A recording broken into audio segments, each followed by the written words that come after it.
Class 12 आज बारी है यूनिट 1 की।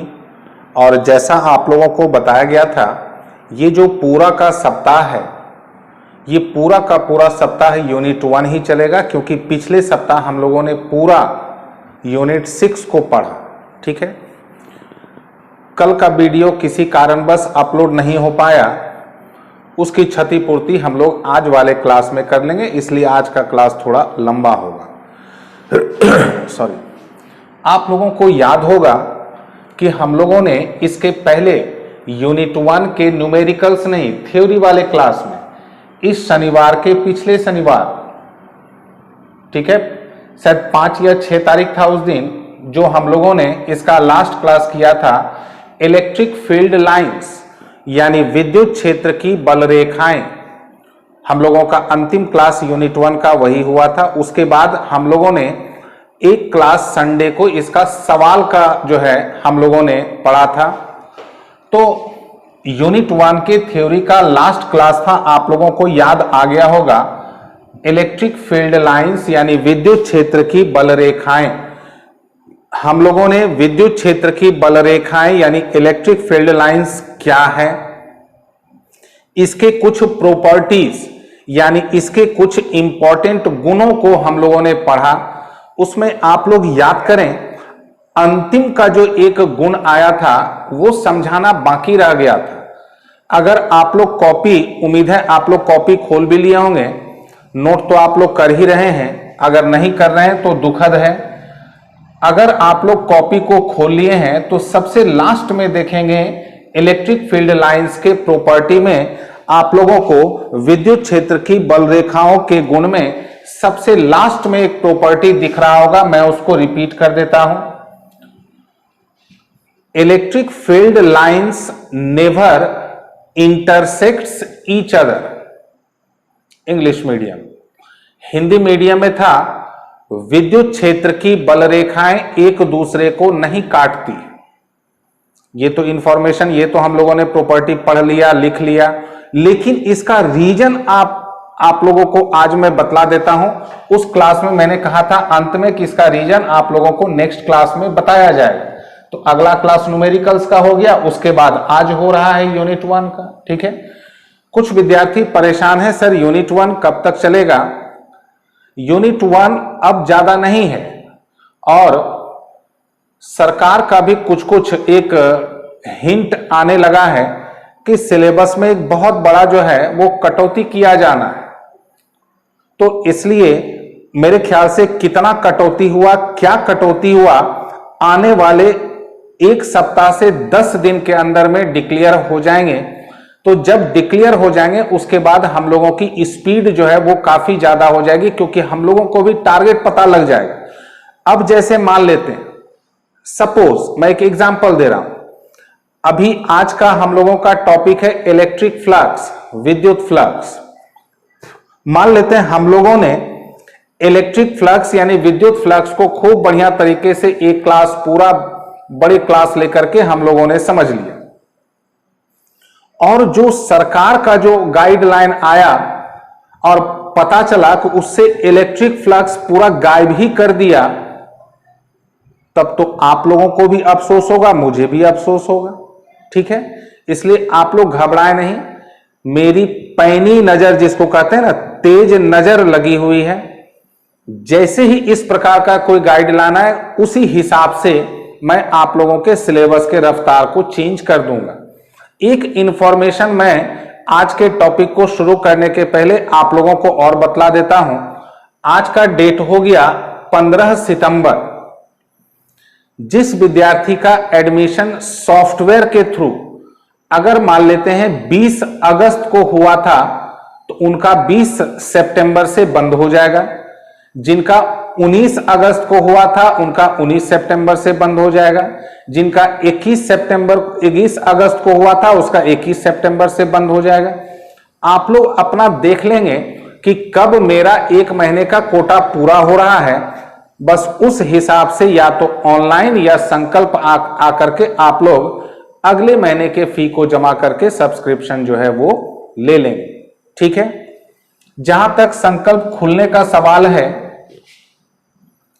बहुत सारे पेपर में इधर उधर जो है ना चल रहा है कि 21 सितंबर 21 सितंबर, लेकिन ऐसा कुछ लग नहीं रहा है। अगर खुल गया तो बहुत बढ़िया है, ठीक है। तो जो विद्यार्थी अगर जिनका सब्सक्रिप्शन 21-22 सितंबर को खत्म हो रहा है, उनको भी पता चल जाएगा कि अगर खुल रहा है 21 सितंबर से तो वो अपना पुनर्विचार कर लेंगे, ठीक है। तो हम लोगों ने लास्ट गुण पढ़ा था इलेक्ट्रिक फील्ड लाइंस का, विद्युत क्षेत्र की बल रेखाओं का, कि electric field lines never intersects each other. विद्युत क्षेत्र की बल रेखाएं एक दूसरे को नहीं काटती है। मैं आप लोगों को इसका रीजन समझा देता हूं, आप लोग बड़े ध्यान से समझेंगे, ये बहुत महत्वपूर्ण लग रहा है। अब आगे चल करके अगर ये सिलेबस हटा ही दे इस पोर्शन को तब तो कहना मुश्किल है।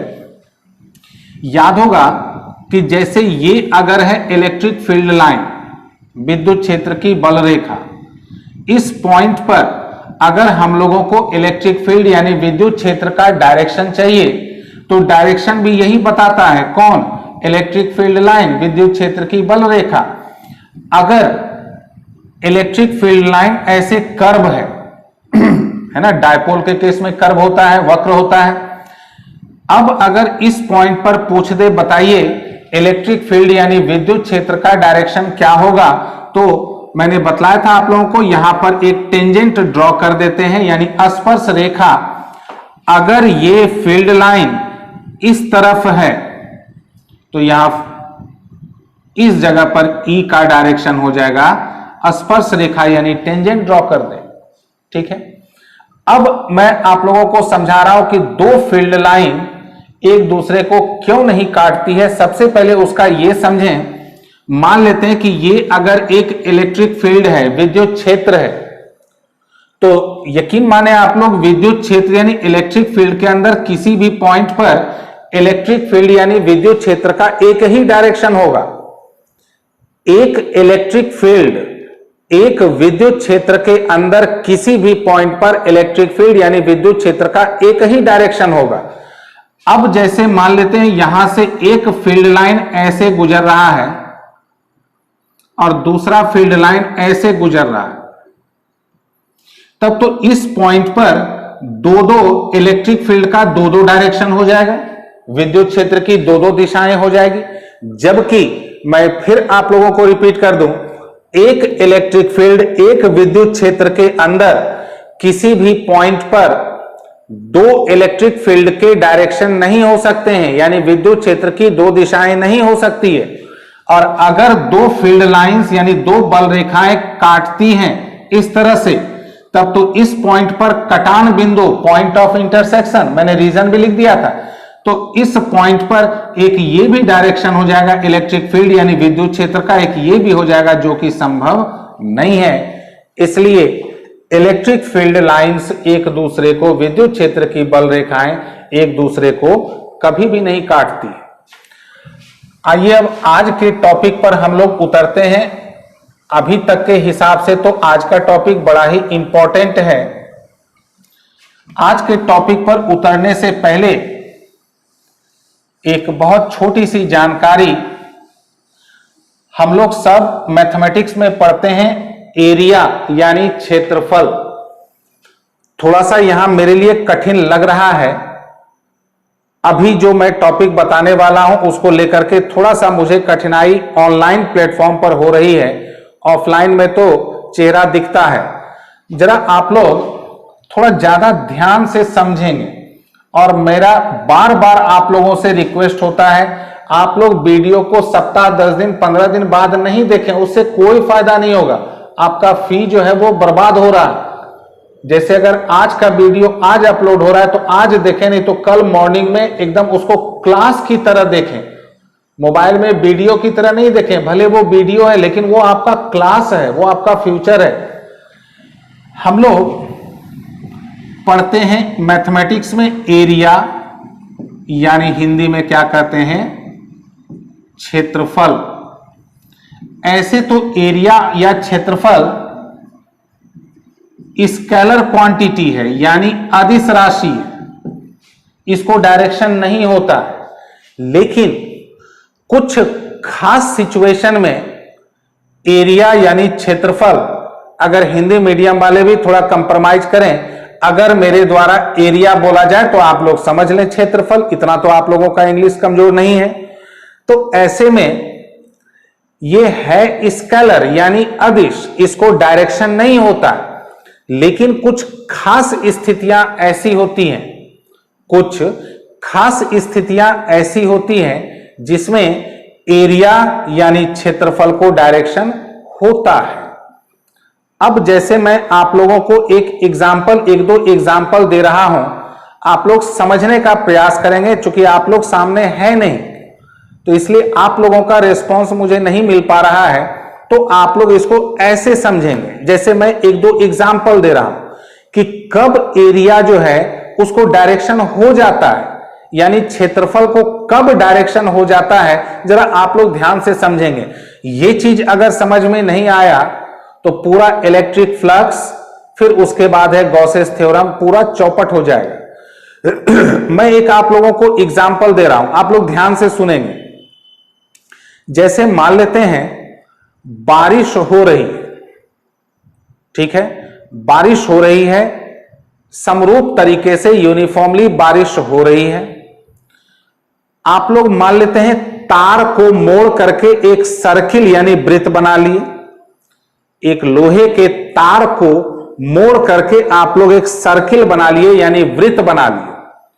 अब बारिश हो रही है, आप लोग उस सर्किल उस वृत्त को एकदम ऐसे क्षैतिज रखेंगे तो उसके अंदर से भी बहुत सारी पानी की बूंदें जो है, पानी की बूंदें पास होगी। क्लियर है? अब अगर आप उसी सर्किल यानी तार के उसी वृत्त को अगर थोड़ा तिरछा कर देंगे तो क्या लगता है उतना ही पानी की बूंदें उससे पास करेगी या चेंज हो जाएगी? थोड़ा आप लोग सोच के देखेंगे तो ये चेंज हो जाएगी। ठीक है, हम लोग देखते हैं कि जब घर मकान बनते हैं उसमें प्लास्टरिंग होता है तो हम लोग देखते हैं कि मजदूर जो है वो एक बड़ा चालनी से बालू को चालते हैं। अगर वो चालनी को बिल्कुल ऐसे समतल रखते हैं, हॉरिजॉन्टल यानी क्षैतिज रखते हैं, रख करके चालते हैं तो ज्यादा बालू गिरता है। वही चालनी को अगर तिरछा करके अगर चालते हैं तो कम बालू गिरता है। अब आप लोग ध्यान दें, चालनी वही है यानी एरिया वही है, बस उसका खाली पोजीशन चेंज हुआ तो जो उससे निकलने वाला क्वांटिटी है, मात्रा है, वो चेंज हो गया। जैसे आप लोगों सबके घर में खिड़की होती है, खिड़की से हम लोगों को क्या मिलता है? रोशनी, लाइट, हवा। अगर खिड़की अगर ऐसे है, जितनी रोशनी और हवा आ रही है, अगर खिड़की ऐसे लगा दिया जाए तो हवा और रोशनी की मात्रा बदल जाएगी। तो कहने का मतलब यह है, आप लोग इस लाइन को एकदम ध्यान से सुनेंगे जो मैं अभी कहने जा रहा हूं, ध्यान से सुनेंगे। जब किसी भी सरफेस यानी किसी भी सतह से कोई भी चीज पास कर रहा हो, पहले एग्जाम्पल में बारिश की बूंदें पास कर रही थी, दूसरे एग्जाम्पल में बालू पास कर रहा था, खिड़की के एग्जाम्पल में लाइट और हवा पास कर रही थी। ठीक है, तो फिर से मैं रिपीट कर रहा हूं, जब किसी सरफेस यानी पृष्ठ से होकर कोई चीजें गुजर रही हो तो उस सिचुएशन में उस सरफेस यानी उस सतह, उस पृष्ठ के क्षेत्रफल यानी एरिया को हम लोग लेते हैं वेक्टर। क्यों? क्योंकि अभी मैंने जो भी एग्जाम्पल दिया उसमें अगर सरफेस यानी पृष्ठ का पोजीशन अगर बदल देते हैं तो उससे गुजरने वाली जो क्वांटिटी है वो चेंज हो जाती है। बात समझ में आया? तो फिर से मैं इस लाइन को रिपीट कर दूं क्योंकि ये बहुत बहुत महत्वपूर्ण लाइन है। जब किसी सरफेस यानी सतह, पृष्ठ से होकर कोई चीज गुजर रही हो तब उस सिचुएशन में उस सरफेस यानी उस सतह का जो क्षेत्रफल, एरिया, उसको हम लोग क्या लेते हैं? वेक्टर। क्यों? क्योंकि उस सरफेस यानी उस सतह का अगर डायरेक्शन बदल देते हैं तो गुजरने वाली मात्रा, गुजरने वाला क्वांटिटी चेंज हो जाता है। बात समझ में आया? बाकी नॉर्मल सिचुएशन में एरिया यानी क्षेत्रफल स्केलर यानी क्या है? अदिश है। बात समझ में आया? अब जैसे मान लेते हैं, अब आप लोग सोचेंगे यहां पर एरिया, वेक्टर, ये सब कहां से आ गया? जरा ध्यान दें।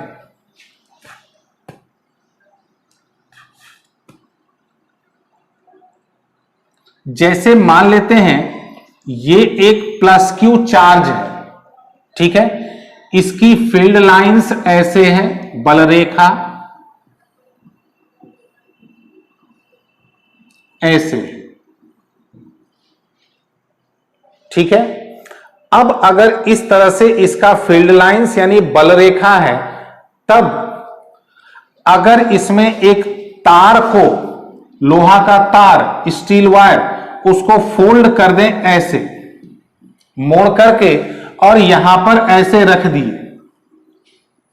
तो स्वाभाविक है कि इसके अंदर से भी बहुत सारी फील्ड लाइंस यानी बल रेखाएं गुजरेगी। क्लियर है? तब अगर ये जो फोल्ड करके रखा गया है, अगर इसका एरिया यानी क्षेत्रफल यूनिट हो यानी एकांक हो,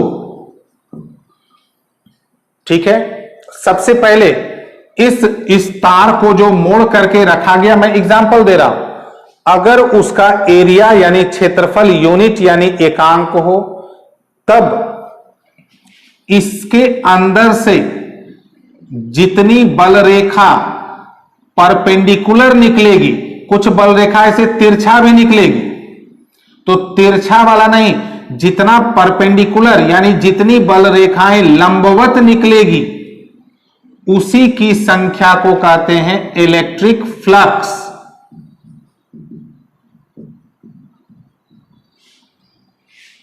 ठीक है, उम्मीद है आप लोगों को समझ में नहीं आया होगा, इसलिए मैं इसको फिर से रिपीट कर रहा हूं।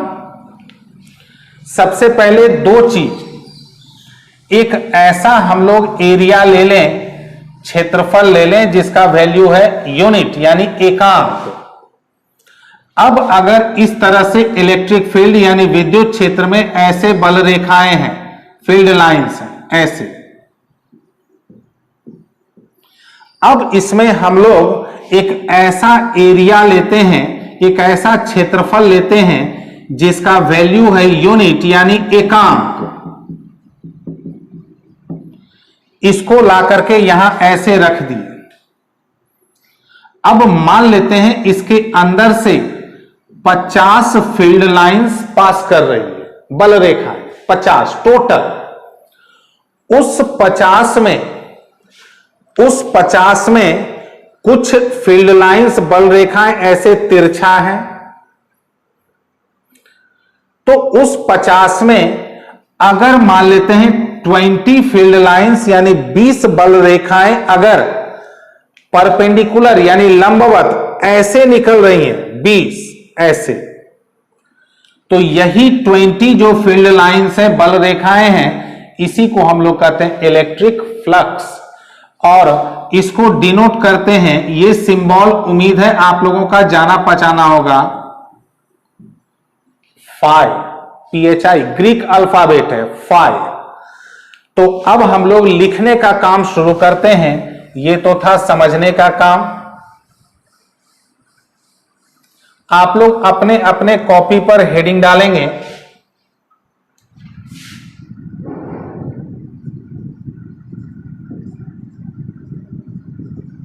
सबसे पहले एरिया वेक्टर,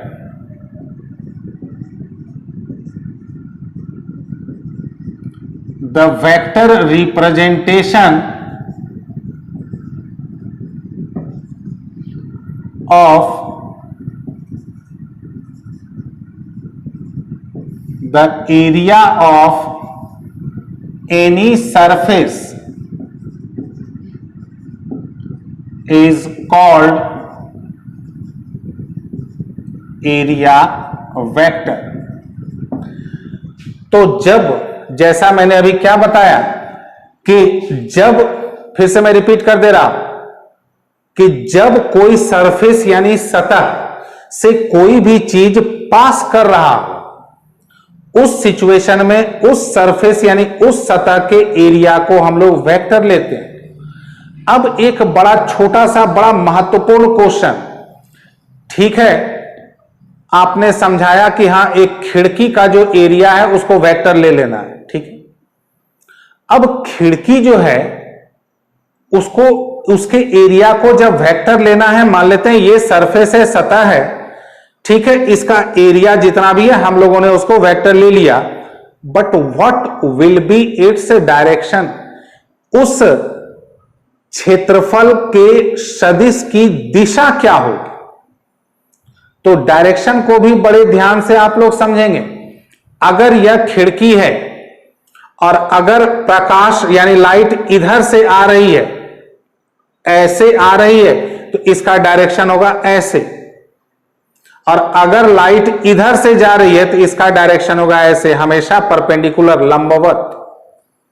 अब अगर कोई सरफेस ऐसे है और कोई चीज अगर इधर से जा रही हो, जैसे बारिश की बूंदें ऐसे गिर रही है, तो इसका जो एरिया वेक्टर होगा, सदिश क्षेत्रफल होगा, उसका डायरेक्शन हो जाएगा ऐसे, और अगर इधर से पास कर रहा हो तो इधर हो जाएगा। तो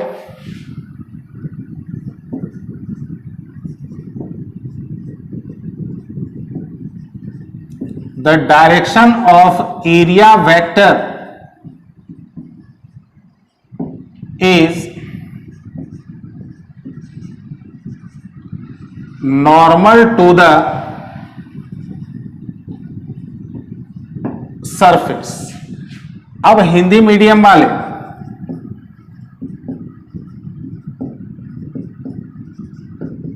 सदिश क्षेत्रफल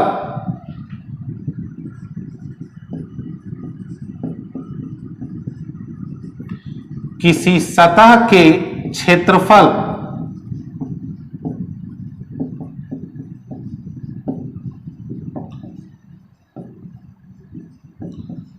के सदिश निरूपण को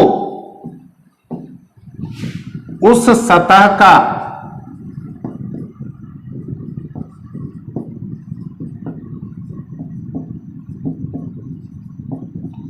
सदिश क्षेत्रफल कहते हैं। इसकी दिशा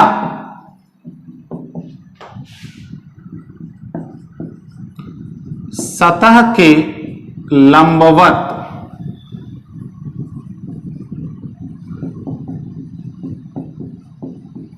जैसे मान लेते हैं ये कोई एक सरफेस है,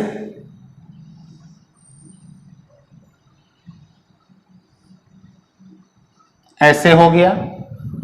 अगर ये छोटा सा क्षेत्र है, स्मॉल एरिया है, तो हम लोग इसके एरिया को किसे डिनोट कर देंगे, DA, वेक्टर डाल देंगे। अगर मान लेते हैं कोई सरफेस ऐसे है,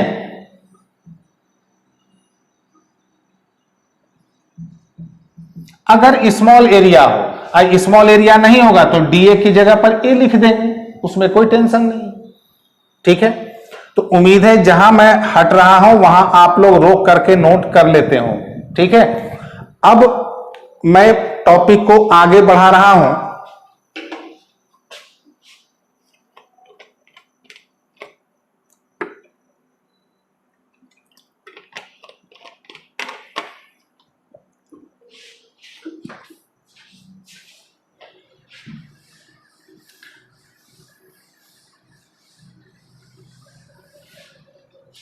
अब आप लोग अपने कॉपी पर नोट करेंगे जो अभी मैंने आप लोगों को समझाया। इलेक्ट्रिक फ्लक्स, इंग्लिश मीडियम वाले, इलेक्ट्रिक फ्लक्स इंग्लिश मीडियम वाले, इलेक्ट्रिक फ्लक्स है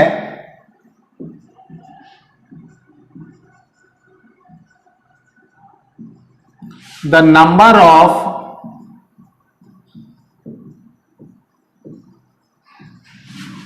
electric field lines passes normally through unit area of cross section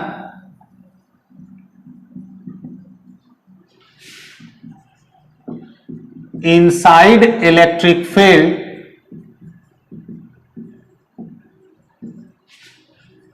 is called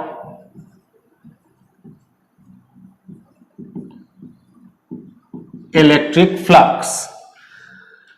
The number of electric field lines passes normally, याद है ना, अभी मैंने आप लोगों को समझाया, through unit area of cross section inside electric field is called electric flux. Hindi medium वाले हेडिंग डालेंगे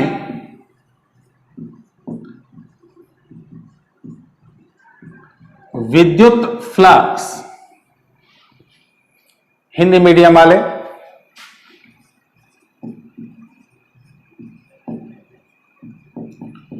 विद्युत क्षेत्र के अंदर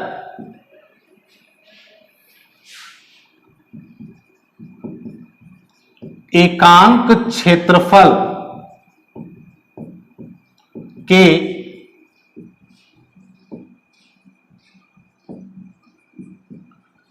किसी अनुप्रस्थ परिच्छेद से होकर लंबवत गुजरती हुई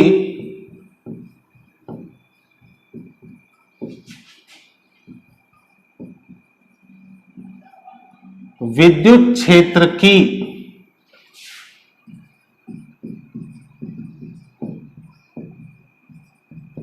बल रेखाओं की संख्या विद्युत फ्लक्स कहलाती है।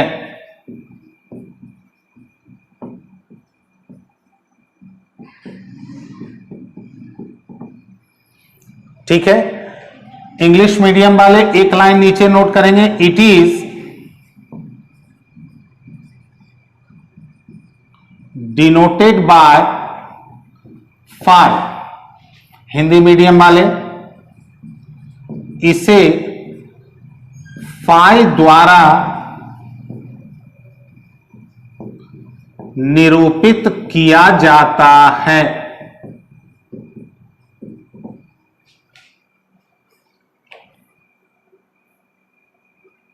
इसको हम लोग फाई से डिनोट करते हैं। इधर आप लोगों ने नोट कर ही लिया होगा।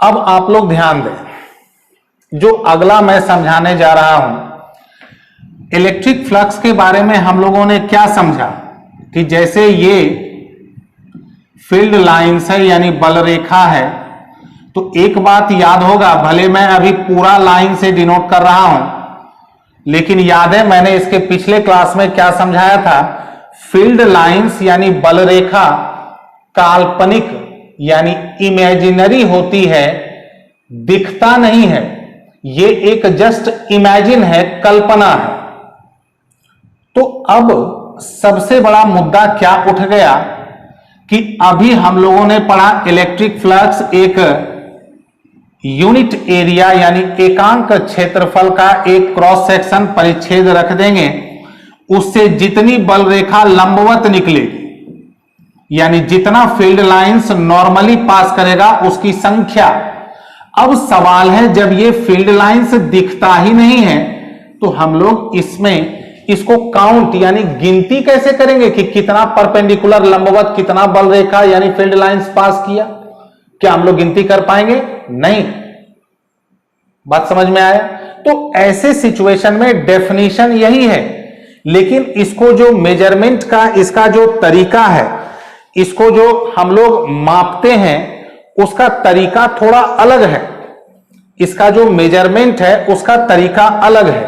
तो अब मैं आप लोगों को समझा रहा हूं how electric flux can be measured, विद्युत फ्लक्स को हम लोग कैसे मापते हैं। तो इंग्लिश मीडियम वाले हेडिंग डालेंगे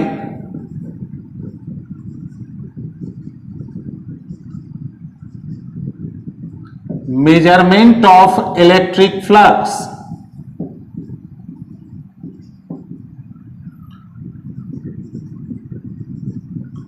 हिंदी मीडियम वाले विद्युत फ्लक्स का मापन, ये बड़ा ही महत्वपूर्ण है। How electric flux can be measured, विद्युत फ्लक्स को कैसे हम लोग मेजर करते हैं, कैसे मापते हैं। ध्यान से समझेंगे। एक बात आप लोगों के लिए नया नहीं होना चाहिए, जब भी किसी फिजिकल क्वांटिटी भौतिक राशि का छोटा वैल्यू लेना हो हम लोग उसको डिफरेंशिएशन में ले लेते हैं। जैसे अगर इलेक्ट्रिक फ्लक्स, विद्युत फ्लक्स अगर बहुत कम हो तो फाई, तो उसको हम लोग डी फाई ले लेंगे। कैसे, एरिया, क्षेत्रफल ए, तो बहुत छोटा एरिया हो तो डी ए। जरा ध्यान देंगे आप लोग कैसे हम लोग इसको मेजर करते हैं। मान लेते हैं यहां एक पॉइंट चार्ज है, बिंदु आवेश है Q, इसके इलेक्ट्रिक फील्ड यानी विद्युत क्षेत्र में इस जगह पर हम लोगों को इलेक्ट्रिक फ्लक्स को मेजर करना है। यहां हम लोग एक छोटा सा एरिया ले लेते हैं, एरिया ऑफ क्रॉस सेक्शन यानी अनुप्रस्थ परिच्छेद, छोटा सा ले लिए। अगर ये पॉजिटिव पॉइंट चार्ज है तो इसके कारण यहां इलेक्ट्रिक फील्ड यानी विद्युत क्षेत्र की दिशा इधर हो जाएगी। अब ये सब चीज में आप लोग कंफ्यूज नहीं करेंगे, अदरवाइज बड़ी परेशानी हो जाएगी, क्योंकि पॉजिटिव चार्ज के कारण हमेशा होता है दूर। ठीक है, अब मान लेते हैं ये जो हम लोगों ने एरिया, एक छोटा सा एरिया ऑफ क्रॉस सेक्शन यानी एक छोटा सा हम लोगों ने अनुप्रस्थ परिच्छेद जो सिलेक्ट किया है, तो इसका फील्ड लाइंस यानी बल रेखा इधर से जाएगी, तो इसका जो एरिया वेक्टर होगा जो अभी हम लोगों ने पढ़ा सदिश क्षेत्रफल, वो हो जाएगा इधर। क्यों, मैं फिर से आप लोगों को रफ और करके समझा देता हूं। अगर प्लस क्यू चार्ज है, बल रेखा ऐसे होती, अगर यहां कोई एरिया रखेंगे तो इधर से ना पास कर रहा है तो इधर हो जाएगा परपेंडिकुलर, लंबवत।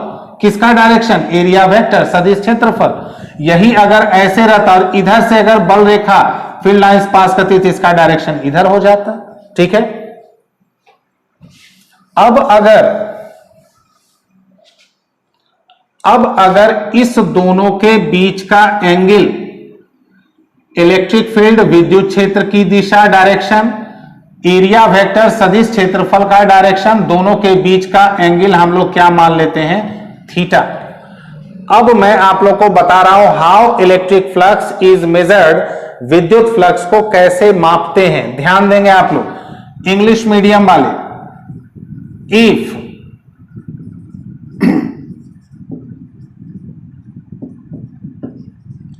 the direction of E electric field, directions यहां कर देते हैं, E and DA makes an angle theta with each other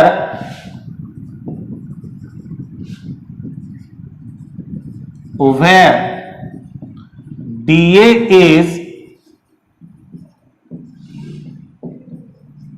area vector, then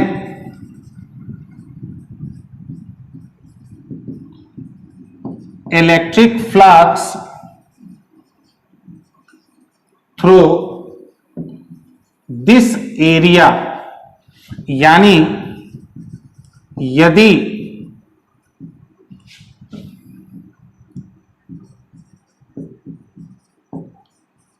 किसी बिंदु पर लिए गए अल्प क्षेत्र, छोटा अल्प क्षेत्र dA की दिशा एवं उस बिंदु पर तीव्रता E की दिशा के बीच का कोण थीटा हो तो क्षेत्र से संबद्ध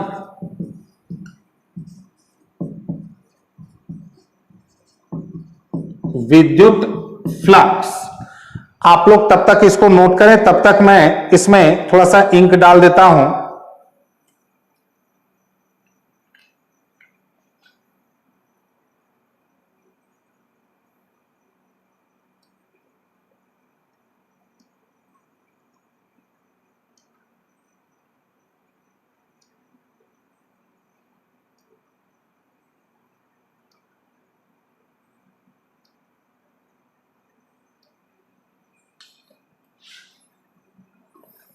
एक हिंदी मीडियम वाले एक शब्द को लेकर के थोड़ा परेशान हो रहे हैं, संबद्ध। मैं इसका क्लियर कर देता हूं क्योंकि आगे अभी बार बार यूज होगा।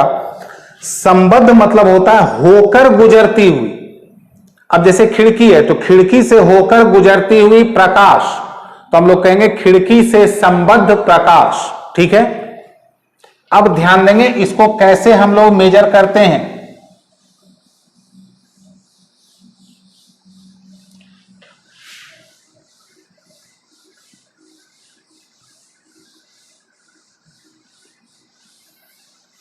सबसे पहले तो ध्यान रखेंगे इंग्लिश मीडियम वाले, हम लोगों ने जो एरिया सेलेक्ट किया है उसका वैल्यू क्या है, डीए, इसका मतलब कम एरिया है।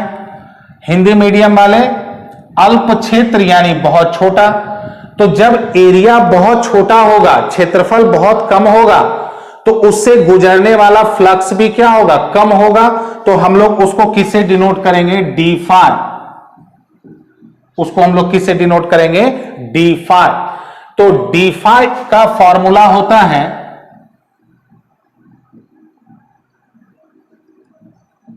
E dot d A.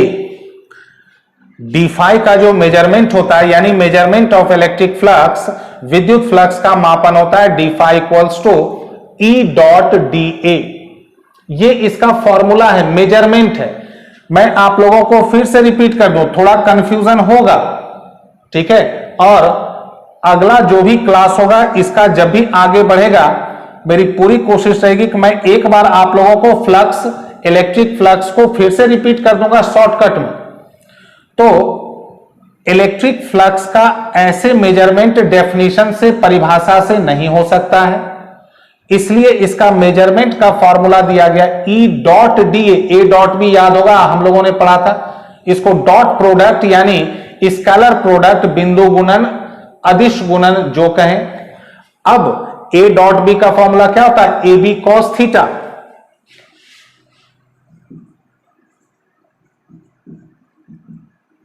ये हो जाएगा E D A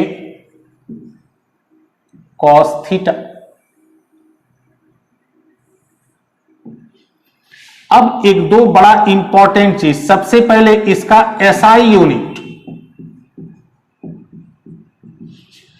E electric field, विद्युत क्षेत्र का हम लोगों ने पढ़ा न्यूटन पर कूलम। यह है एरिया, क्षेत्रफल, metre square, newton metre square per coulomb. इसका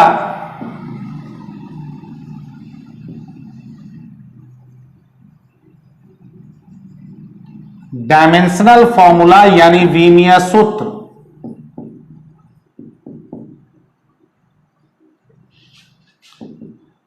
न्यूटन किसका है, बल यानी फोर्स का,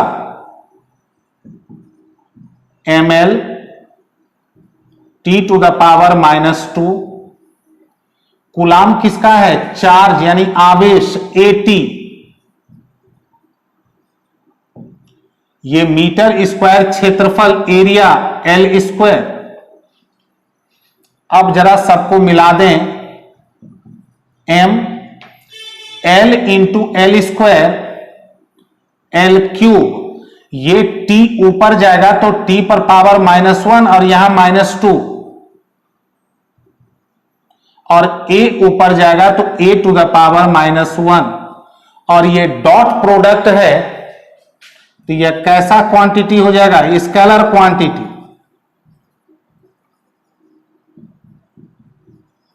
यानी अदिश राशि।